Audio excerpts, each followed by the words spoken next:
some narrators will, once getting the samples approved, they'll just do the whole thing and send it off.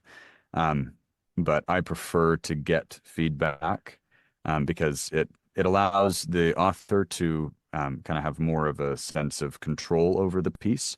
And since the author is the one that I am ultimately responsible to, those your opinion matters. Right? Yes. Um, and uh, and then and then it also allows me to catch anything that would be some kind of a technical error early on. So sometimes a name is pronounced differently. And if that isn't caught in the initial analysis and I commit to something, then that can be a lot of hassle Yeah, to lots go of through editing. and pick up. Hmm. Yeah. So then, in addition to that, when I initially send off chapters for performance review, I have not yet tweaked the audio too much. I basically just boost it to be listenable and then take out my mistakes as I proof it once.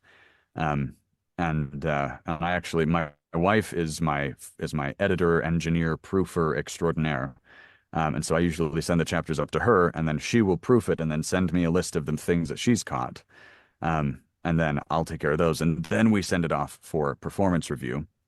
Um, and then once performances are approved, then we'll master the audio and get it all up to snuff, technically speaking.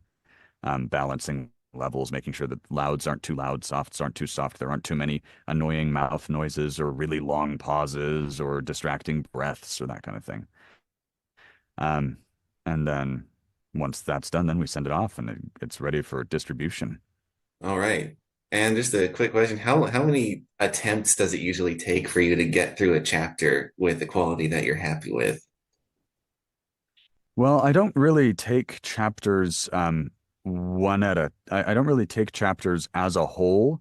Instead, I usually am breaking it down. And so if I don't like how I did a sentence or if I don't like how I've read a scene, then I can go back and just do that chunk.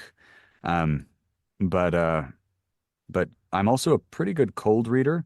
And so cold reading is where you can read something kind of on your first or second try and it sounds pretty good.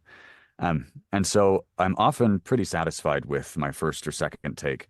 There are some phrases though, or some scenes, or some like specific lines. I'm like, nah, that's not quite right.